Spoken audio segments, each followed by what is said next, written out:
Primero tendré.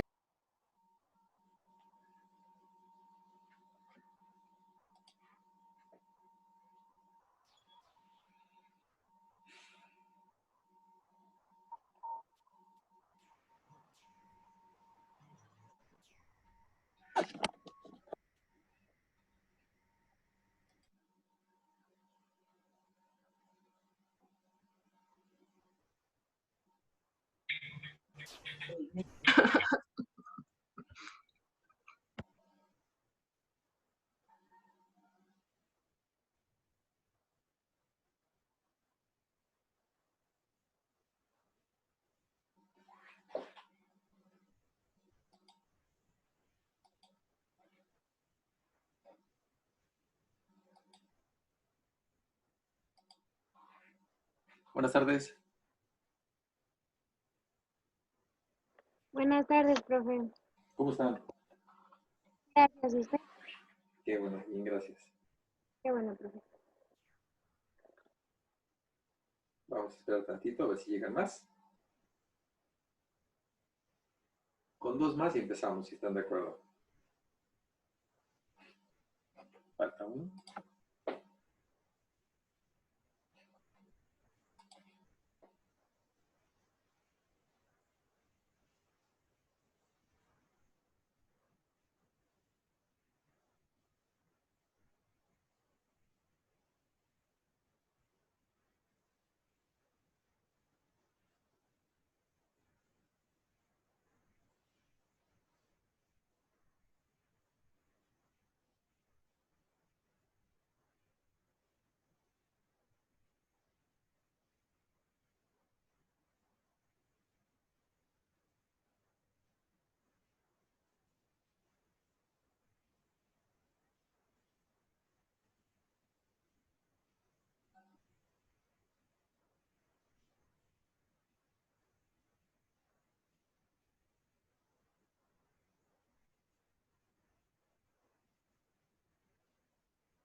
Ok, ya estamos 50%. Faltaría uno nada más, pero bueno. Vamos a comenzar, si les parece.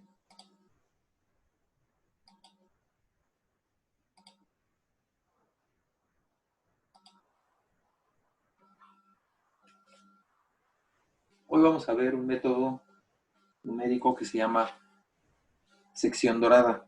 Es el método de la sección dorada. Pero para esto vamos a ver principios de optimización.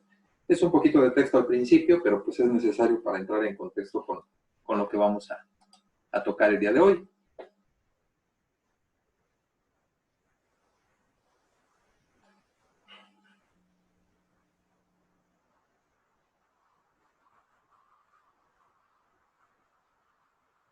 Ok. ¿Cómo dijo que se llamaba el método, profe?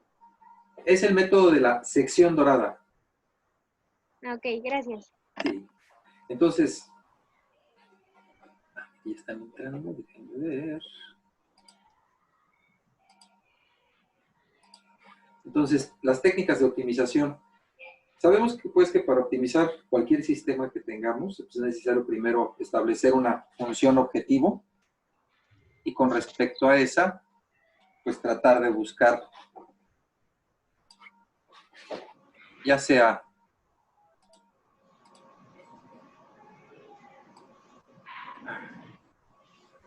en función de algún beneficio, ¿sí?, de salida del sistema, pues tendremos que buscar un máximo, o en su caso, tenemos que buscar un mínimo, tal que nos represente algún beneficio en ahorro de costos o de entradas al proceso en cuanto a materias primas o lo que sea.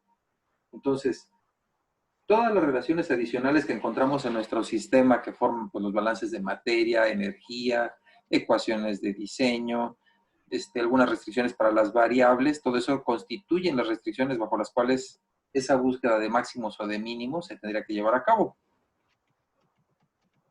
Como hemos visto, después de hacer el análisis del número de variables con respecto a las ecuaciones que tenemos, podemos definir los grados de libertad que tiene nuestro sistema. En caso de que exista un grado de libertad para nuestro sistema, podríamos decir que se conoce como un sistema de optimización de una variable. Si es que tiene varios grados de libertad, pues entonces se trataría de una multivariable. Esas son un poquito más complejas y las abordaremos después de esto. Hoy no, lo después. Entonces, el tipo de relaciones que define nuestra función objetivo y las restricciones del sistema, pues también sirven para clasificar los problemas, ¿no? Si todas las relaciones son lineales y todas las variables son continuas, pues se tiene problema de programación lineal. En caso de que no se tenga, que todas son continuas y no lineales, pues entonces tendríamos un problema de programación no lineal.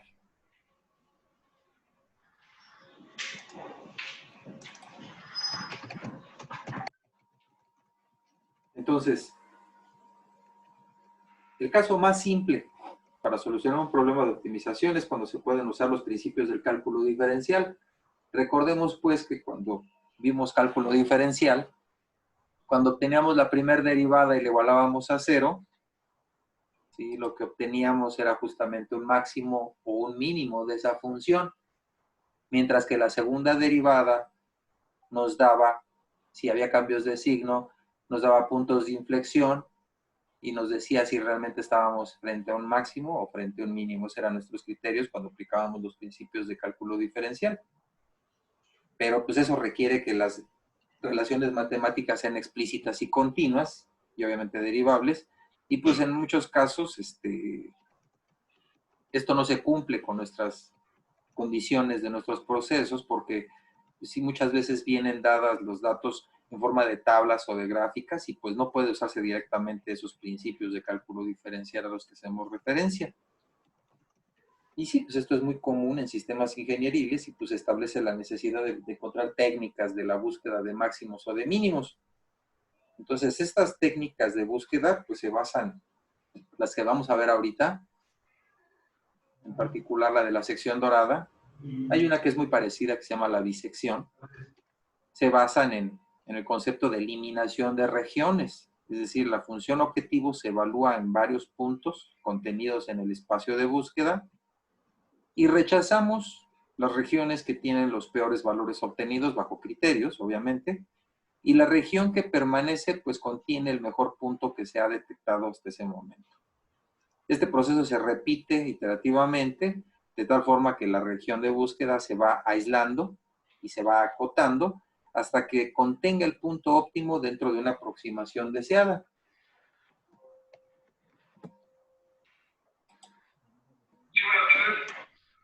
Ay, me espantó. Entonces, para poder aplicar este método, la función objetivo, ¿sí?, de este problema tiene que ser unimodal, para que el óptimo global se garantice al resolver el problema mediante este método numérico. En caso contrario, pues funciones multimodales conducen a soluciones que no garantizan un óptimo global. Podríamos obtener algún óptimo local nada más. Y cabe mencionar que las funciones unimodales, pues no necesariamente deben de ser continuas o diferenciables, perdón.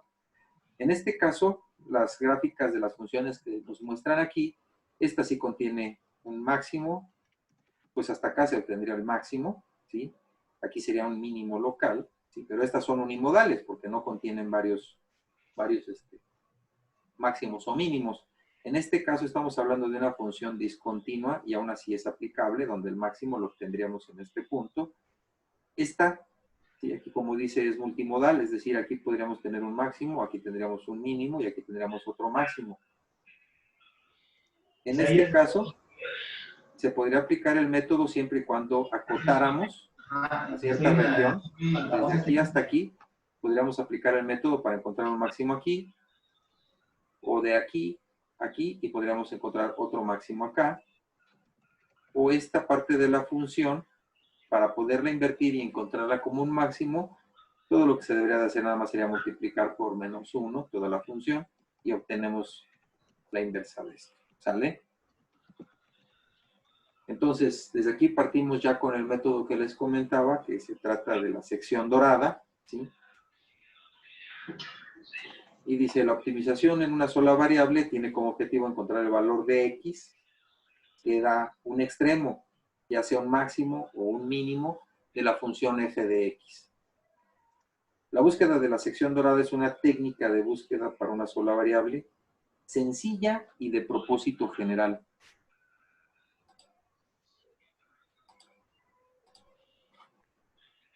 Depende de la definición de un intervalo especificado por los valores iniciales inferior, que le llamaremos x subíndice L o x low o lower, y un superior, que sería XU, X subíndice U, que sería up o upper, ¿sí? Tenemos un límite inferior y un límite superior. Dentro de esos se encierra una sola raíz, es decir, un solo máximo.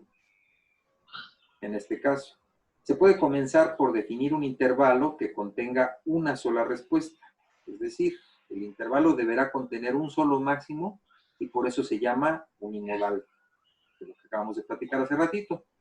Y podemos adoptar la nomenclatura donde XL y XU, ¿sí?, definen los límites inferior y superior respectivamente de ese intervalo. Entonces, necesitamos una estrategia para encontrar un máximo dentro de ese intervalo. Entonces, se necesitan 3 valores de la función para detectar si hay un máximo. Así que hay que escoger 2 puntos dentro del intervalo entre XL y XU, ¿sí? Primero tenemos que escoger 2 intervalos adentro de ese rango. Después hay que tomar un cuarto punto. La prueba para el máximo podrá aplicarse para determinar si el máximo se encuentra dentro de los primeros 3 o de los últimos 3 puntos. La clave para hacer eficiente este procedimiento es la adecuada elección de los puntos intermedios.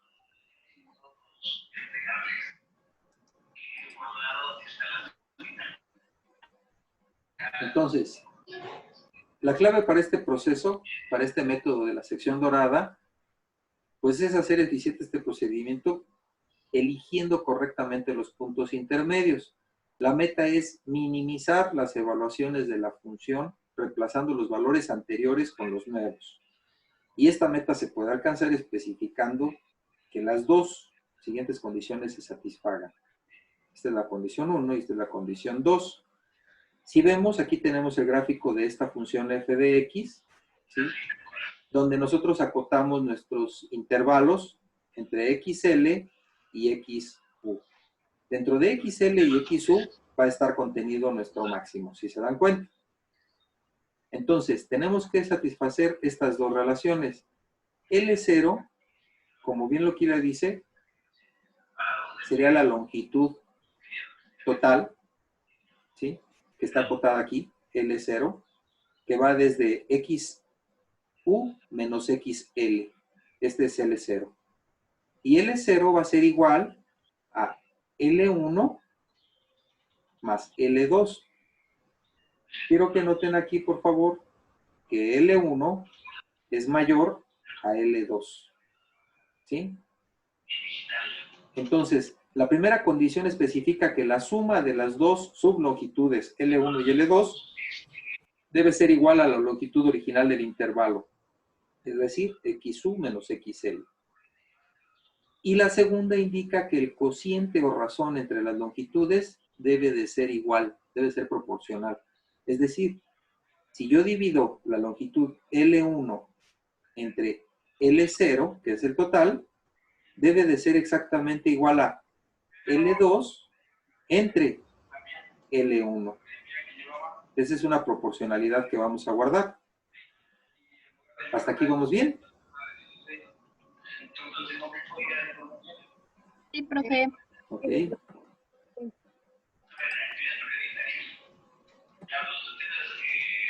Entonces, ya definiendo nuestras 2 condiciones, pues sustituyendo la primera en la segunda, es decir, L0 lo vamos a sustituir aquí, y nos quedaría como L1 entre L1 más L2, que va a ser igual a L2 entre L1. Si tomamos el recíproco de esta ecuación, en la computadora y definimos a R como el intervalo ¿Profe, 2. puedo apagar los micrófonos, por favor? Sí, permítame. a otro lugar y las tendré. Listo. Ahora sí.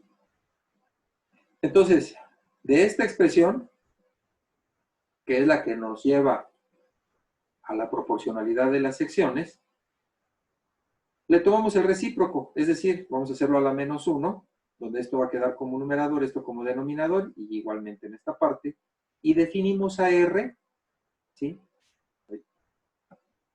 Definimos a R como el intervalo 2, de la longitud 2, entre la longitud 1, y se llega entonces a esto. ¿Cómo lo hacemos? Bueno, si este queda como denominador y este como numerador, L1 entre L1 es 1, ¿sí?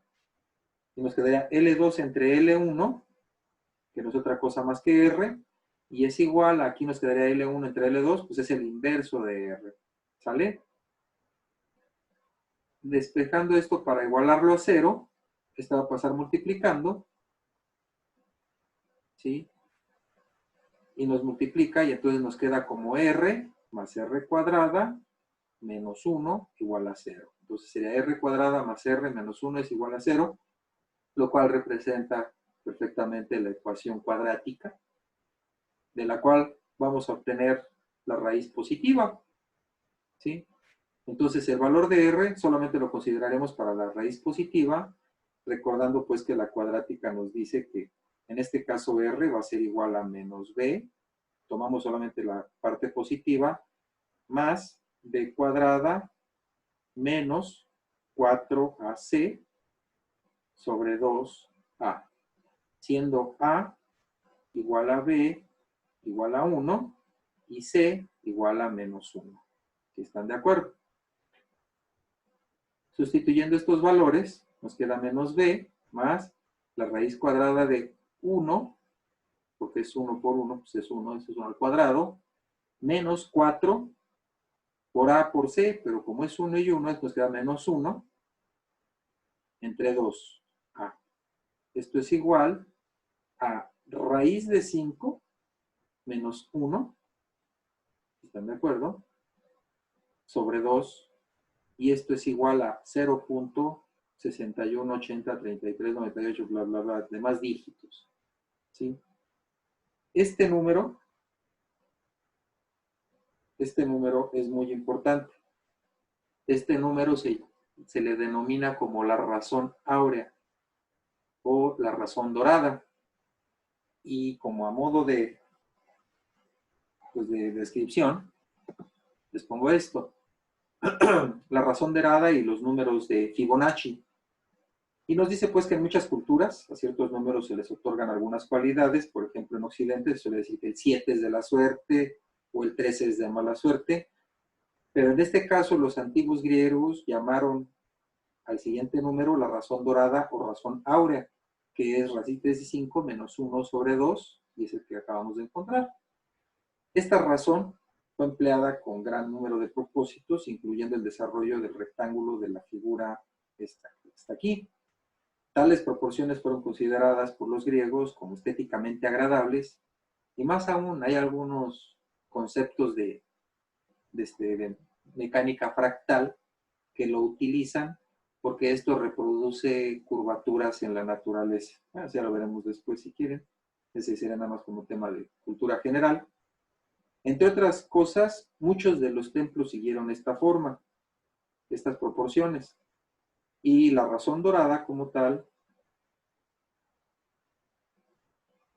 ¿sí?, se relaciona también con la sucesión matemática de los números de Fibonacci. Yo creo que ya no he oído hablar de ellos. ¿Sí? Que estos son 0, 1, 1, 2, 3, 5, 8, 13, 21, 34, serían aquí 55 y demás, ¿no? Cada número después de los dos primeros representa la suma de los dos precedentes, es decir, 0 más 1 es 1, 1 más 1 es 2, 2 más 1 son 3, 3 más 2 son 5 y así sucesivamente. Esa es la secuencia de Fibonacci, ¿sí? Y esta secuencia aparece en diversas áreas de la ciencia y de la ingeniería. Y en el contexto del presente análisis, una interesante propiedad de la sucesión de Fibonacci relaciona la razón entre números consecutivos de la serie, es decir, empezando por estos, ¿no? 0 entre 1, pues es 0. 1 entre 1, pues es 1. 1 entre 2, 0.5. 2 entre 3, es 0.66. 3 entre 5, ya es 0.6. 5 entre 8, es 0.625. Pero ya 8 entre 13 ya nos representa 0.615. Y así sucesivamente. Estas razones que se van encontrando entre los números consecutivos se va aproximando a esta razón dorada. Es decir, se va aproximando al número 0.61803. Entonces, ya una vez habiendo encontrado nuestro R, ¿sí?, que es nuestro número áureo o razón áurea, le llaman razón dorada o razón áurea, entonces nos permite encontrar el óptimo de una forma eficiente. Es el elemento clave del método de la sección dorada que hemos estado desarrollando. Ahora construyamos el algoritmo para implementar este procedimiento en la computadora, si están de acuerdo. Entonces, como se mencionó antes y se ilustra en esta figura, el método comienza con los dos valores iniciales XL y XU. Estos son mis extremos sobre los que yo voy a trabajar, ¿sí?, que contienen un extremo local de f de x, es decir, algún máximo. Después eligen los dos puntos interiores x1 y x2, de acuerdo con la razón dorada.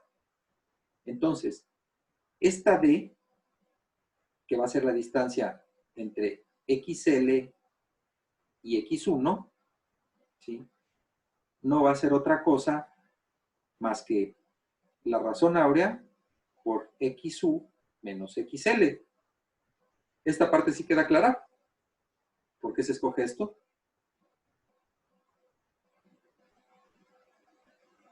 Sí, profe. Perfecto, ok. Entonces, de aquí yo ya puedo definir que x1, es decir, este, no va a ser otra cosa más que xl más d. Y la x2 va a ser xu menos d. Y con eso ya tengo yo mis dos segmentos, x1 y x2, equidistantes a partir de la razón áurea. Entonces, la función se evalúa en estos dos puntos interiores y dos casos pueden presentarse, porque yo ya tengo aquí xl, xu, x1 y x2. Ahorita vamos a ver a qué se refiere esto anterior.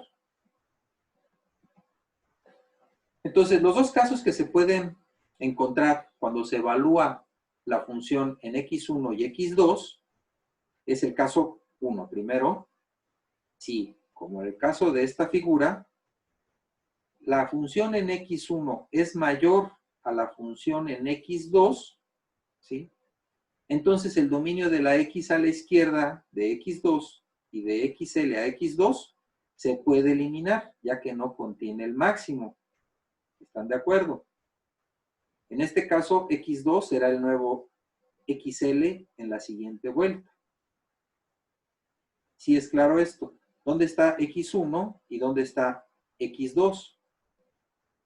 Aquí está f de x1, si están de acuerdo, y aquí está f de x2. Estos son los valores que toma. Si f de x1 es mayor a f de x2, ¿sí?, quiere decir que la función va en ascenso. ¿Sí están de acuerdo? Y entonces toda esta sección yo la puedo eliminar porque yo sé que todavía no encuentro el máximo. Este sería el caso 1. Cuando f de x1 es mayor a f de x2.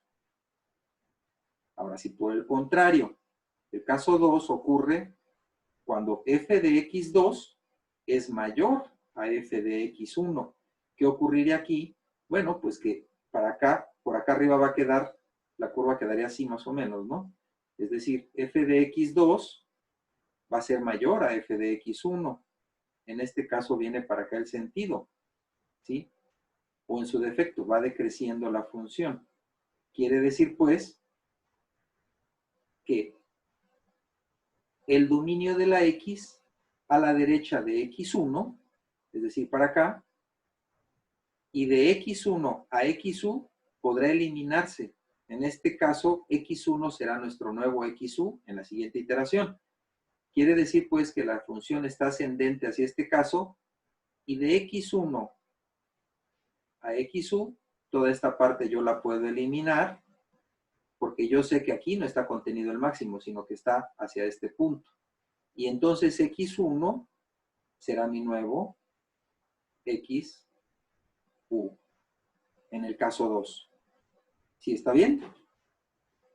Ahora, esta es la ventaja real del uso de la razón dorada. Debido a que los X1 y X2 originales se han escogido mediante la razón dorada, pues no se tiene que recalcular todos los valores de la función en la siguiente iteración. Por ejemplo, en este caso, ilustrado en esta figura, el anterior X1 será el nuevo X2. Esto significa que ya se tiene el valor para el nuevo f de X2. Y puesto que el mismo valor de la función en el anterior X1, pues ya la tenemos. Entonces, para completar el algoritmo, ahora solo se necesita determinar el nuevo X1. Esto se realiza usando la misma proporcionalidad que antes. Es decir, el nuevo X1 que yo voy a calcular no va a ser otra cosa más que XL más D por XU menos XL. Es decir, X2, aquí, este X2, ahora ya va a ser mi nuevo XL, cuando yo veo que f de X1 es mayor que f de X2. Ya estoy eliminando toda esta sección, y mi X2 anterior ahora es mi nuevo XL, ¿sí? Mientras que los otros dos intervalos se mantienen, ¿sí? Si este de X2 ahora ya es XL, mi XU queda igual como XU. Ya tengo yo mi XU y mi XL, ya tengo mi D, y ahora lo que tengo que hacer es calcular mi X1, que es esta. Es por eso que X1, perdón, va a ser igual a XL más D, que es todo este segmento, para encontrar nuevamente mi X1, que es este que está aquí. ¿Sí es claro?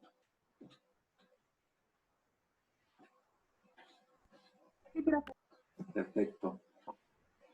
Entonces, conforme las iteraciones se repiten, pues el intervalo que contiene el extremo que se reduce rápidamente, pues de hecho cada iteración el intervalo se reduce en un factor de la razón dorada, entonces aproximadamente en 61.8% se va acotando ese intervalo donde tenemos la posibilidad de encontrar nuestro máximo que estamos buscando. Y esto significa que pues, después de 10 iteraciones el intervalo se acota aproximadamente a 0.618 o 0.008 o 0.8% de su longitud inicial. Después de 20 iteraciones, pues ya será el 0.0066%. Es decir, se va reduciendo. Me voy a regresar un poquito a esta gráfica y, por ejemplo, eliminamos esta sección y ahora nuestra curva ya parte desde aquí para acá. Volvemos a evaluar f de x1, f de x2 y vemos cómo está el asunto. Si es mayor o menor. Y con eso decidimos si eliminamos o esta sección o esta otra sección.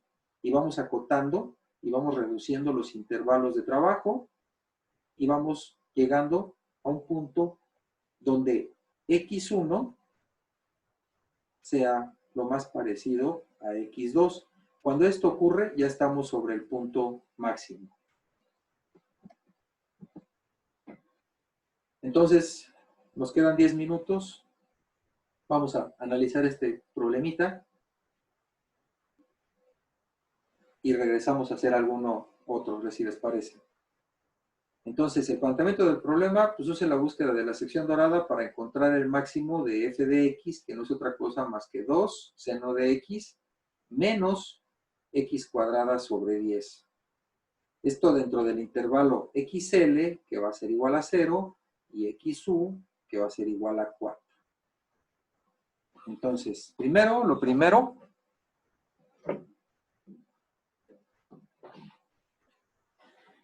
pues vamos a utilizar la razón dorada para generar nuestros dos puntos interiores, ¿sí?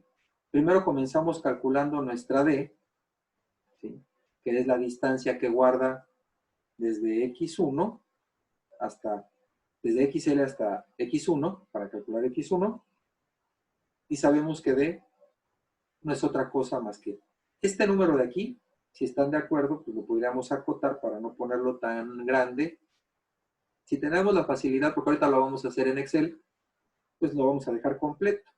Y si no, lo podemos dejar como 0.618, ¿sí? Por XU menos XL, que es el intervalo completo, ¿sí? Que esto nos da 2.472, ¿sí? Ya una vez teniendo nuestra D, podemos calcular nuestro X1 para colocarlos equidistantes dentro de nuestro intervalo. Y entonces nos queda como que XL más D, ¿sí? XL recordemos que es 0, y nos queda el mismo valor, 2.472. Y la X2 no va a ser otra cosa más que XU menos D. Y este sería 4 menos 2.472, y nos da este valor. Ahora, ya que tenemos el X1 y X2, pues hay que evaluar la función en ambos puntos interiores para poder definir de qué estamos hablando, si de un caso 1 o de un caso 2. Entonces, f de X2, que no es otra cosa más que 2 seno de 1.528 menos 1.528 al cuadrado entre 10, nos da de 1.765, y f de X1, aplicando la misma, pero ahora con el valor de X1, nos da de 0.63. Aquí, como vemos, f de X2 es mayor a f de X1. Entonces, el máximo está en el intervalo definido por XL, X2 y X1. Es decir, está a nuestra izquierda de lo que teníamos contemplado, de nuestra función. Entonces, para el nuevo intervalo, el límite inferior sigue siendo XL, ¿sí? Que es igual a 0. Y X1 ahora va a ser el límite superior.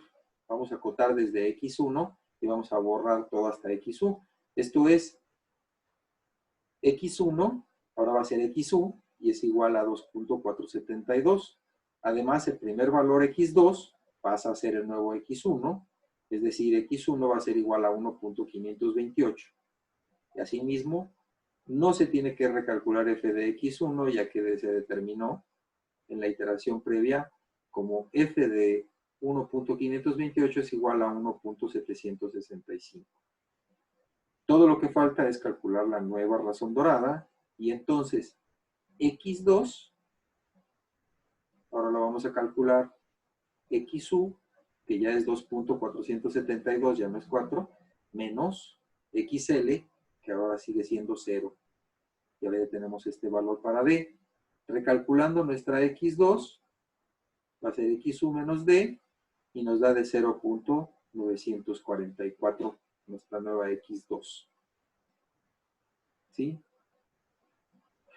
Ahora, la evaluación de la función en X2, es decir, en 0.994 nos da 1.531, ¿sí?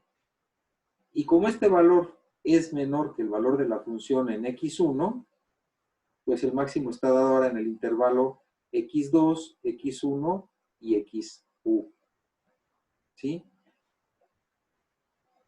En este caso, f de X2 es mayor a f de X1, y en este caso estamos hablando de un caso 1. Ahora, en este caso, f de X2, ¿sí?, es menor a f de X1, entonces aquí ya tenemos un caso 2. Entonces, si se repite el proceso, se obtienen los resultados que les muestro a continuación.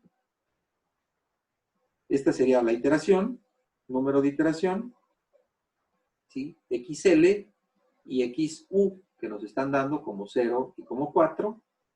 Calculamos nuestra distancia, calculamos nuestro X1 y f de X1. Calculamos nuestro X2 y nuestra f de X2 y definimos qué caso es, si es 2 o es 1. ¿Sí? Como en este caso es 2, ¿sí? Si se dan cuenta, XL permanece, pero XU ahora ya es X1. ¿Sí? Y con esto yo vuelvo a evaluar mi D, mi X1, ¿sí? Mi f de X1, mi X2 y mi f de X2. En este punto de la iteración, la segunda iteración, yo veo que se trata de un caso 1. Ahora, cuando es el caso 1, tengo que eliminar la parte, la zona izquierda de mi función, y por lo tanto XU permanece igual, mientras que XL va a tomar el valor de X2. ¿Sí lo ven? Ahora, con este nuevo XU y XL, recalculo mi D, X1, y así me voy, ¿sí? Y en este caso, evaluando f de X2 y f de X1, pues automáticamente se ve que f de X2 es mayor a f de X1, y con eso yo tengo un caso 2. Y como es un caso 2, otra vez volvemos a lo mismo, donde se mantiene XL y la que cambia es XU. Recalculo de nuevo y así me voy, así me voy, así me voy. ¿Hasta dónde voy a terminar y hasta dónde voy a converger?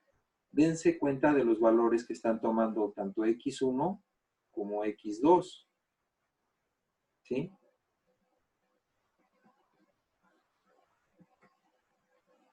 Una vez que se termina una iteración, pues el valor óptimo estará en uno de los dos intervalos.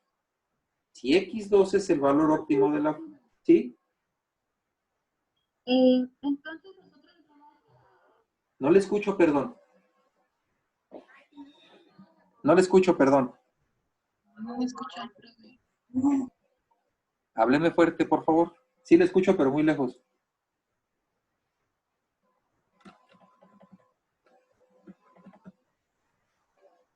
Sí, No me escuchan.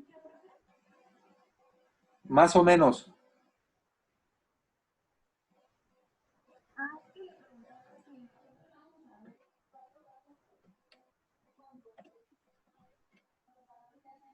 No, no le escucho. ¿Alguien le escucha, perdón? No, profe. No, no se escucha. ¿Podría hablar un poquito más fuerte, compañera, por favor?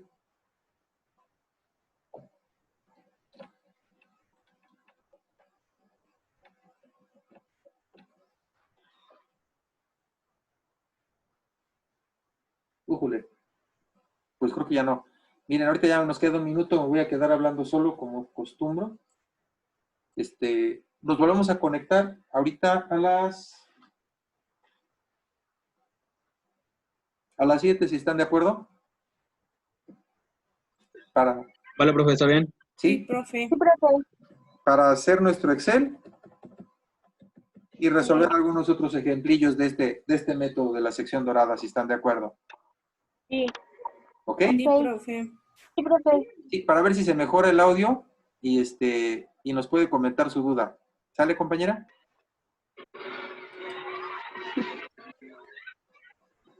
No, pues no, ya no respondió. Está bien. Entonces, ahorita nos vemos, nos conectamos a las 7 en punto. Muchas gracias.